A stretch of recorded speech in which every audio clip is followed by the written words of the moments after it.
शब्दों में बड़ी जान होती है, इन्हीं से आरती प्रार्थना अरदास और आजान होती है।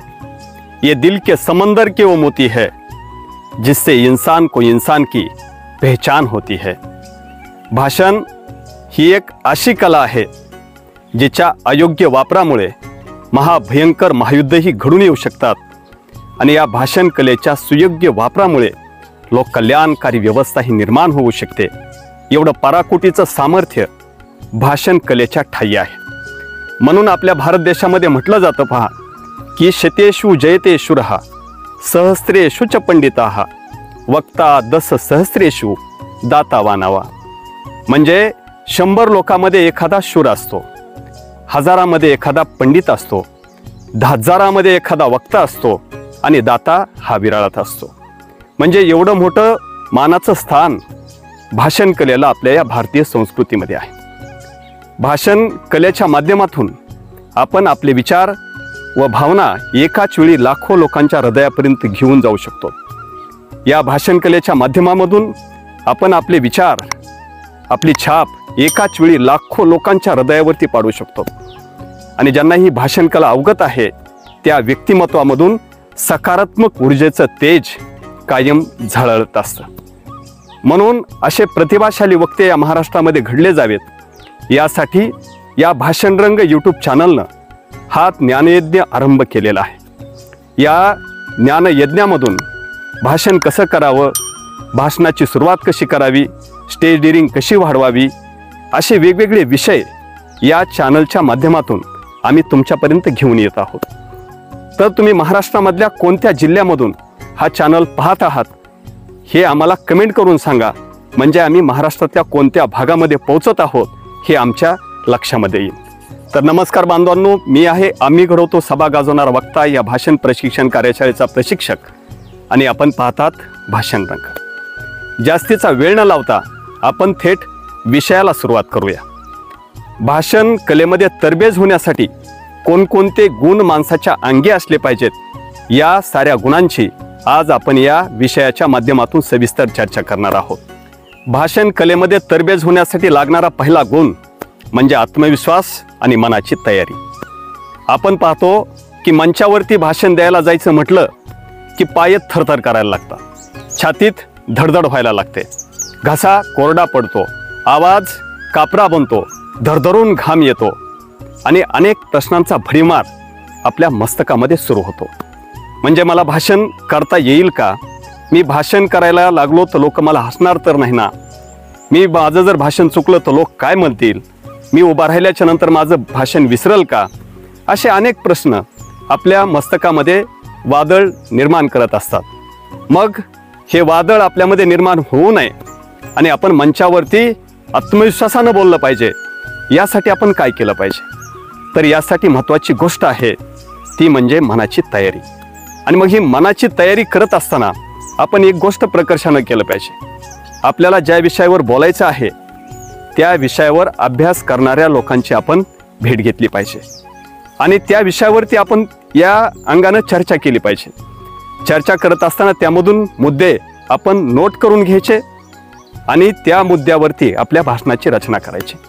त्यासोबतच आपल्याकडे त्या विषयाचं जर पुस्तक असेल तर ते पुस्तक आपण वाचून काढावं आणि जर पुस्तक नसेल तर ते बाजारातून विकत आणून ते पुस्तक वाचून काढावं आणि मग या मुद्द्यांच्या आणि जाणकार लोकांच्या चर्चेच्या आधारावरती आपण आपल्या भाषणाची तयारी करावी।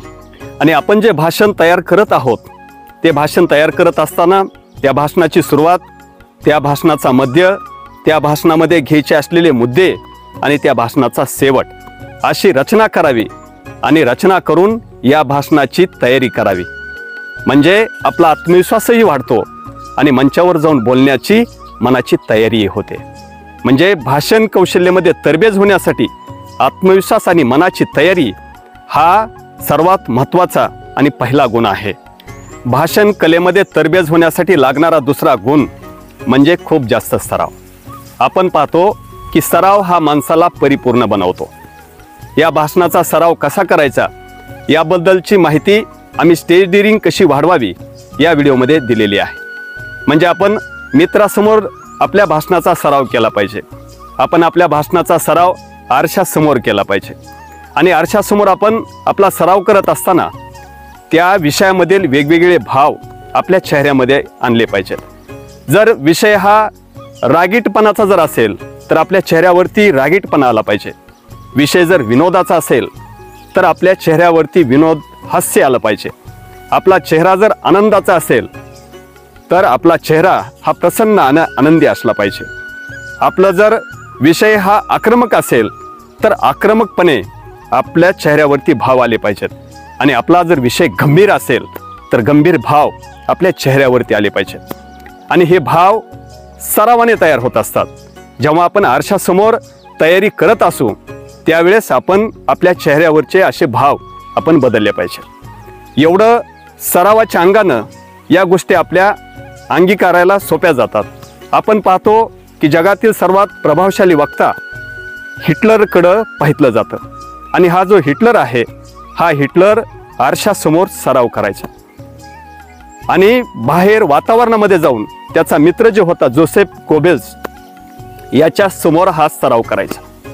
आणि या सरावामधून या हिटलरनं भाषण क्षेत्रामध्ये एवढी महारत हासिल केली की या हिटलरनं मोडलेल्या जर्मनीला पुन्हा उभा केलं. एक शक्तिशाली जर्मनी त्यावेळेस नावारूपास आली. म्हणजे हे साध्य झालं ते फक्त हिटलरनी वेगवेगळ्या जागेवर सराव केल्यामुळं. त्यामुळे तुम्हीही सराव करत असताना आवाज खणकणाऱ्या खोलीमध्ये सराव करा. त्यानंतर आवाज सोसणाऱ्या खोलीमध्ये सराव करा. तुम्ही डोंगरामध्ये जाऊन सराव करा. तुम्ही मोकळ्या रानामध्ये जाऊन सराव करा. जसं मी तुमच्याशी आत्ता या रानामधून या व्हिडिओच्या माध्यमातून संवाद साधतो आहे. म्हणजे सरावानं माणूस परिपूर्णच होतो याबद्दल कोणतीही शंका नाही. याबद्दल सांगत असताना मला जगातील सर्वात great karate fighter Bruce Lee याचा एक विचार आठवतो. ब्रूस ली म्हणतो कि मैं उस आदमी से नहीं डरता जिसने 1000 ठोसे की प्रैक्टिस की हो, मैं उस आदमी से डरता हूँ जिसने 1 ठोसे की प्रैक्टिस 10,000 बार की हो.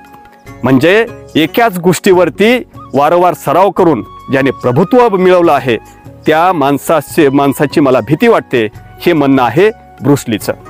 त्याच्यामुळं आपण आपला सराव हा कायम मजबूत ठेवला पाहिजे. आणि जेवढा तुमचा सराव मजबूत राहील तेवढ्याच मजबूतीनं तुम्ही तुमचे विचार स्टेजवरनं लोकांपर्यंत पोहोचू शकाल. त्यामुळे हा सरावाचा गुण आपल्यामध्ये अंगीकारा, कारण भाषण क्षेत्रामधील हा सर्वात मोठा गुण आहे. भाषण कलेमध्ये तरबेज होण्यासाठी लागणारा तिसरा महत्त्वाचा गुण आहे तो गुण म्हणजे पॉइंट रायटिंग कार्डची सवय लावून घेणे. आपण पाहतो की वक्ता कितीही मोठा असू द्या, तो जेव्हा सुरुवातीला मंचावरती उभा राहतो त्यावेळेस तो वक्ता पण गोंधळून गेलेला असतो. आणि त्याच्या मनामध्ये काही प्रश्न उभे राहिलेले असतात की मी ज्या वाक्यानं सुरुवात करणार आहे ते वाक्य तेवढ्या दमदार पद्धतीने येईल की नाही. त्यासोबत काही जी नावं आहेत ते नावं मी विसरणार तर नाही ना, या प्रश्नानं तो मोठा वक्ता जरी असला तरी तो गोंधळून गेलेला असतो. मग आपली तर ही सुरुवात आहे, आपला असा गोंधळ उडू नये यासाठी आपण पॉइंट रायटिंग कार्डची सवय लावून घेतली पाहिजे. आता तुम्ही म्हणाल की हे पॉइंट रायटिंग कार्ड काय आहेत, तर हे पॉइंट रायटिंग कार्ड पोस्टकार्ड आकाराचे वेगवेगळ्या रंगीबिरंगी तुकडे आहेत. या कार्डवरती या कार्डचा वापर आपण एकदम योग्य पद्धतीने केला पाहिजे. म्हणजे आपण जर भाषण द्यायला जात असू तर या कार्डच्या पहिल्या कार्डवरती आपण ज्या दमदार वाक्यानं सुरुवात करणार आहोत ते दमदार वाक्य आपण त्याच्यावरती लिहिलं पाहिजे. जे दुसरं कार्ड आहे त्या दुसऱ्या कार्डवरती आपण आपल्या भाषणातील मुद्दे लिहिले पाहिजेत. आणि आपल्या भाषणातील मुद्दे आणखीन जर जास्त असतील तर आणखीन आपण तिसरं कार्ड वापरलं पाहिजे.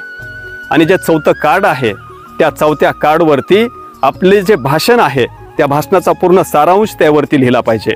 आणि आपण ज्या वाक्यानं आपण ज्या शायरीनं चारोळीनं शेवट करणार आहोत ती चारोळी सुद्धा आपण त्यावरती लिहून काढली पाहिजे. आणि मग जेव्हा आपण भाषण द्यायला त्या मंचावरती जाऊ त्यावेळेला डायसमोर उभा राहताच आपण ते हळूच कार्ड ठेवून द्यायचे आणि नकळतपणे त्याच्यावरती नजर मारत एक एक कार्ड बाजूला करत राहायचं. म्हणजे अशा पद्धतीनं आपण सुरुवातीच्या काळामध्ये बोलण्याची सवय करून घेतली तर आपले मुद्देही विसरणार नाहीत आणि आपलं भाषणही दमदार होईल. त्यामुळे पॉइंट रायटिंग कार्डची तात्पुरती तरी तुम्ही सवय लावून घ्या, म्हणजे तुमचं भाषण हे दमदार आणि दर्जेदार होईल. भाषण कलेमध्ये तरबेज होण्यासाठी लागणारा चौथा गुण आहे तो म्हणजे आवाज. आवाज ही त्या वक्त्याची ओळख असते. आपला आवाज आपले विचार लोकांच्या हृदयापर्यंत घेऊन जाऊ शकतात. त्यामुळे आपला आवाज छोटा असो किंवा मोठा, तो आवाज खणखणीत आणि दणदणीत असला पाहिजे. भाषण करत असताना आपण आपल्या आवाजाचा कौशल्यपूर्ण वापर केला पाहिजे. काही माणसं बोलत असताना एका सुरामध्ये बोलतात, म्हणजे गाणं म्हणल्यासारखं त्यांचं भाषण सुरू असतं. अशा भाषणाचा लोकांवरती प्रभाव पडत नाही. काही लोक बोलायला राहिली एकदम कर्कश आवाजामध्ये बोलायला चालू करतात आणि असंही बोलणं लोकांना आवडत नाही, ते त्यांच्या हृदयापर्यंत पोहोचू शकत नाही. आणि काही माणसं बोलायला लागली तर ती एकदम खालच्या आवाजामध्ये बोलायला लागतात, म्हणजे माणसाला कान देऊन त्याचं बोलणं ऐकावं लागतं. म्हणजे या तिन्ही जरी पद्धतीचं बोलणं जर आपण अंगीकारलं तर याचा प्रभाव लोकांवरती पडत नाही. मग आपलं बोलणं कसं असलं पाहिजे, तर आपला बोलण्याचा आवाज हा खाल्ल्या पट्टीतून वरल्या पट्टीमध्ये असला पाहिजे. म्हणजे त्याच्यामध्ये लघवी तयार झाल्या पाहिजेत, त्याच्यामध्ये तरंग तयार झाले पाहिजेत. आणि जेव्हा अशा आवाजामध्ये आपण भाषण देतो त्यावेळेस हे भाषण लोकांच्या हृदयाला जाऊन थेट भिडतं. त्यामुळं भाषण देत असताना आपण आपल्या आवाजाचा कौशल्यपूर्ण वापर करण्यावरती भर दिला पाहिजे. म्हणून म्हटलं जातं की आवाज ऊंची हो तो कुछ लोग ही सुनते हैं, लेकिन बात ऊंची हो तो पूरी दुनिया सुनती है. जगाला जर आपले विचार ऐकायला लावायचे असतील तर आपल्या आवाजावर आणि आपल्या विचारावरती आपण लक्ष केंद्रित केलं पाहिजे. भाषण कलेमध्ये तरबेज होण्यासाठी लागणारी पाचवी गोष्ट आहे की महत्त्वाच्या वाक्यावर जोर देत चला. आपण पाहतो की एखादा वक्ता एखाद्या मंचावरून भाषण देत असेल आणि भाषण देत असताना तो एखाद्या वाक्यावरती त्यांनी जोर दिला तर त्यावेळेस लोकांमधून प्रचंड टाळ्यांचा कडकडाट होतो. गर्जना आणि घोषणांनी सारा आसमंत दणाणून जातो. त्या सभेच्या ठिकाणचं वातावरण हे चैतन्यमय बनतं. लोकांमध्ये एक जोश उत्पन्न होतो. ही किमया त्या वक्त्याची आहे का? तर अजिबात नाही. तर त्या वक्त्यानं त्याच्या महत्त्वाच्या वाक्यावरती जोर दिला म्हणून ही किमया त्याच्याकडनं घडून आलेली आहे. भाषणामध्ये जोर देण्यासारखी वाक्य कशी असतात हे आपण नितीन बानगुडे पाटील यांच्या व्याख्यानातील काही उदाहरणावरून पाहू. नितीन बानगुडे पाटील या सह्याद्रीविषयी बोलत असताना म्हणतात की काळ्या खबिन्न छाताडाचा हा सह्याद्री घनदाट निबिड अरण्याने वेढलेला, याचे उंच उंच कडे गगनाला भिडलेले. सह्याद्री म्हणजे जणू गरुडाची बसकनच. या सह्याद्रीची सैर फक्त तिघेच करू शकतात, एक वारा, दुसरा वाघ आणि तिसरे मराठे. ऐर्या गैर्याचे हे कामच नाही. असं म्हणल्याच्या नंतर त्या सभेमधून प्रचंड टाळ्यांचा कडकडाट होतो. घोषणा, गर्जना, शिट्ट्या यांनी सारं वातावरण दुमदुमून जातं. म्हणजे नितीन बानगुडे पाटलानं या वाक्यावरती जोर देऊन बोलल्यामुळं ही सारी किमया घडून आलेली आहे. भाषणात जोर देऊन बोलण्याचं दुसरं वाक्यही नितीन बानगुडे पाटील यांच्या व्याख्यानातील आहे. नितीन बानगुडे पाटील व्याख्यान देताना म्हणतात की अरबस्थानातील लोक या कोकण किनारपट्टीवरती यायचे, तिथल्या लोकांना लुटायचे, बायांना आगवा करायचे, त्यांच्यावरती बलात्कारही करायचे. जेव्हा ही बातमी संभाजीराजांना कळते त्यावेळेस ते आपल्या आरमाराला आदेश देतात की अरबांना फौरन गिरफ्तार करा. आणि त्याच वेळेस अब्द अरबाला गिरफ्तार करून मराठा आरमार संभाजीराजांच्या समोर आणून पेश करतं. आणि त्याच वेळेस संभाजीराजे त्यांना आदेश देतात, यांना वासोट्याच्या किल्ल्यावरती नेऊन ठेवा आणि असं फोडून काढा, यांना कुणी ओळखलं नाही पाहिजे. आणि 6 महिने फोडल्याच्या नंतर पुन्हा संभाजीराजांच्या समोर या अरबांना जेव्हा हजर केलं जातं त्यावेळेस संभाजीराजे त्या अरबाकडे पाहून त्यांना निक्षून म्हणतात की आमच्याच वाटेवर येऊन आमच्याशी वाटमारी करणाऱ्यांची त्याच्या वाटेवर जाऊन वाट लावल्याशिवाय आम्ही आमच्या वाटेवर परतत नाही, हा इतिहास आहे आमचा.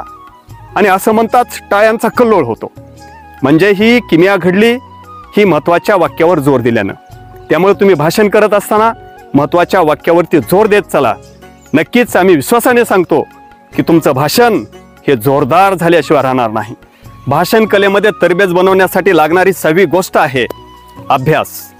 श्रवण, वाचन, चिंतन, मनन, प्रगटन आणि निरीक्षण हे जर 6 सूत्र आपण जर अंगीकारले तर आपल्या भाषणाला स्वरूप आणि रूप दमदारपणा यायला लागतो. म्हणजे वाचनानं माणूस घडला जातो. बोलण्यासाठी आपल्याला त्यामधून वेगवेगळी उदाहरणंही मिळतात आणि वाचनामुळे माणसाच्या सुप्त शक्तीचा विकासही होऊ लागतो.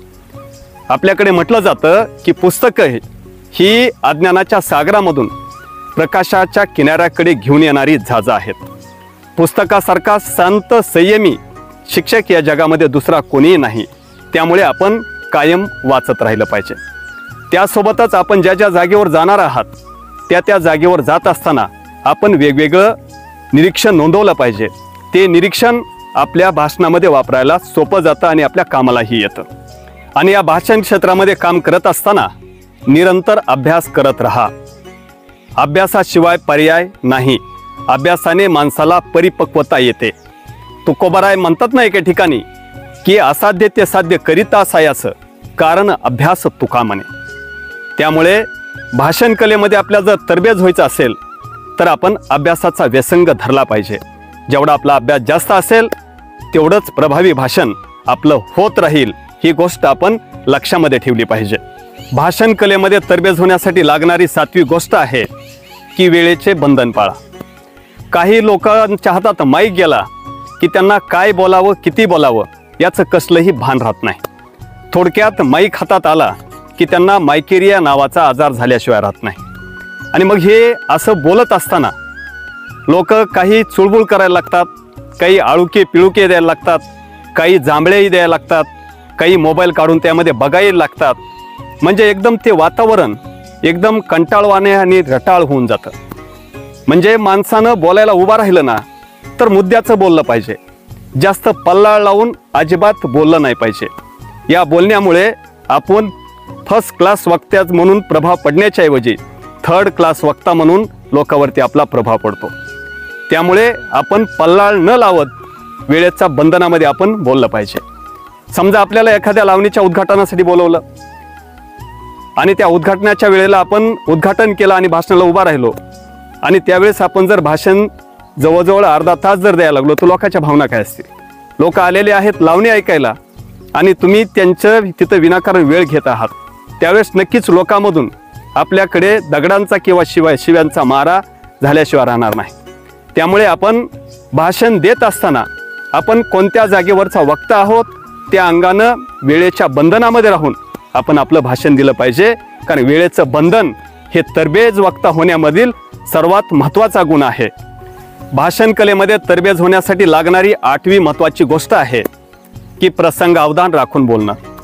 आपण भाषण देत असताना आपल्या आजूबाजूला वेगवेगळ्या गोष्टी घडत असतात आणि या घडणाऱ्या गोष्टीचं जर आपण व्यवस्थित निरीक्षण केलं आणि त्या जर घडणाऱ्या गोष्टीवरती आपण जर काही कोटी केली तर आपलं भाषण आणखीनही दमदार आणि जोरदार झाल्याशिवाय राहत नाही. समजा आपण एखाद्या सभेच्या जागेवरती उभा राहिलो आणि आपण भाषण देत असताना पाऊस यायला लागला. म्हणजे पाऊस यायला ही काही पवारसाहेबाची सभा नाही पण तरीही पाऊस यायला लागला. त्यावेळेस मग लोकांमध्ये एक विस्कळीतपणा निर्माण होतो. लोक चुळबुळ करायला लागतात. म्हणजे लोकांना जाण्याची घाई होते. आणि मग त्यावेळेस आपण बोलत असताना तिथं म्हणू की ही छत्रपती शिवाजीराजांची भूमी आहे. या भूमीचं रक्षण करण्यासाठी आपले बापजादे गड तट बुरुजावर उभा राहून खडे टाकले होते. धोधो कोसळणाऱ्या पावसामध्ये त्यांनी आपलं छातीचा कोट करून या मोगलांच्या तोफ्याचे गोळे आपल्या छातीवरती झेलले. जिथं आग ओकणाऱ्या तोफा आपल्या पूर्वजांचं काही वाकडं करू शकल्या नाहीत तिथं हा धोधो कोसळणारा पाऊस आपलं काय वाकडं करणार. हे बोलत असताना आपण म्हणूया की भीतीनं आम्हा तुझी मुळी ही गडगडणाऱ्या नभा आसमानीच्या सुलतानीला जबाब देती जीवा. म्हणजे असं बोलण्यानेच लोकांवरती एक छाप पडली जाते. आणि तो जे घडलेला प्रसंग आहे त्या प्रसंगाचं प्रसंगावधान राखल्यामुळं आपण त्याची किंमत आपण वसूल केलेली असते.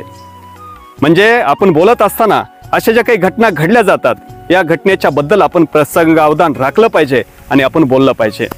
या प्रसंगावधानामुळं आपलं बोलणं हे कौशल्यपूर्ण धारदार आणि जोरदार होतं हे बी आपण लक्षामध्ये ठेवलं पाहिजे. तरबेज वक्ता होण्यामधील नवी महत्त्वाची गोष्ट आहे की कार्यक्रमाच्या स्वरूपानुसार आपला पोशाख घालत चला. आपण कार्यक्रमाच्या स्वरूपानुसार पोशाख घालत गेलो तर आपण त्या कार्यक्रमाच्या रूपामध्ये मिसळून जातो आणि आपल्याला त्या कार्यक्रमाच्या अंगानं एक वेगळी ऊर्जा येते. समज जर आपण छत्रपती शिवाजी महाराजांच्या जयंतीच्या व्याख्यानासाठी आपण गेलो तर तिथं जात असताना आपण लाईट भगवा नेहरू घातला पाहिजे, त्यावरती पांढरी सलवार घातली पाहिजे आणि शक्य झालं तर त्यावर जॅकेट घातलं पाहिजे. समज जर आपण विश्वरत्न डॉक्टर बाबासाहेब आंबेडकर यांच्या जयंतीच्या निमित्तानं व्याख्यान द्यायला गेलो तर मग आपल्या अंगावरती हलका आकाशी रंगाचा नेहरू पाहिजे, पांढरी सलवार पाहिजे आणि शक्य झाल्यास जॅकेट पाहिजे.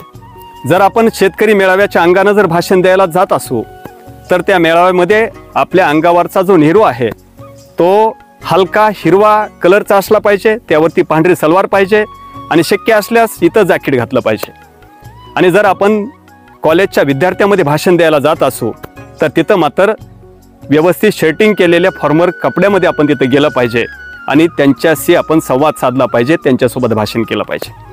म्हणजे ज्या पोशाखामध्ये आपण जाऊ तिथं त्या पोशाखानं तिथं एक चैतन्य निर्माण होतं. म्हणून कार्यक्रमाचं जे स्वरूप आहे त्या स्वरूपाच्या अंगानं आपण पोशाख घालत चालावं. यामुळे नक्कीच आपल्या भाषणावरती याचा प्रभाव पडल्याशिवाय राहणार नाही आणि आपलं भाषण हे लोकांच्या काळजावर ठसल्याशिवाय राहणार नाही. तरबेज वक्ता होण्यामधील लागणारी 10वी महत्त्वाची गोष्ट आहे की मंचावरती गेल्यावरती, म्हणजे आपण ज्या मंचावरती उपस्थित राहिलेलो आहोत त्या मंचावर आपल्या भाषणाच्या अगोदर छोटी छोटी भाषणं आपल्या अगोदर होत असतात.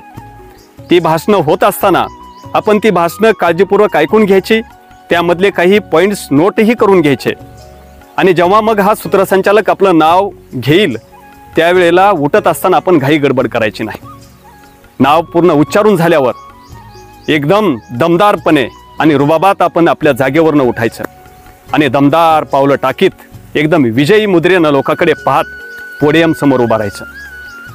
तिथं उभा राहिल्याच्या नंतर आपण आपला माईक ठीक करून घ्यायचा आणि या बोलण्याच्या अगोदर त्या माईकवर मात्र फुंकर मारायची नाही. जर आपण माईकवरती फुंकर मारली तर आपलं लोकांमध्ये हसू झाल्याशिवाय राहत नाही. आणि मग लोकांकडे सभोवार नजर टाकत आपण आपल्या दमदार वाक्यानं आपल्या भाषणाची सुरुवात करायची. या पहिल्याच दमदार वाक्यामधून प्रचंड टाळ्यांचा कडकडाट होईल आणि एक प्रतिभाशाली आणि प्रभावशाली वक्ता म्हणून तुमची लोकांमध्ये ओळख होत राहील. या सांगितलेल्या 10 गोष्टी तुम्ही अभ्यासून भाषण जर केलं तर तुम्हाला मंचावरती गेल्यावरती आता भीती वाटणार नाही. उलट तुमच्या शब्द प्रहारानं तुमचे विरोधक चळचळ कापायला लागतील. आता तुम्ही मंचावरती गेल्याच्या नंतर तुम्हाला घाम येणार नाही, उलट तुमच्या बोलण्यामुळे विरोधकाला घाम फुटेल.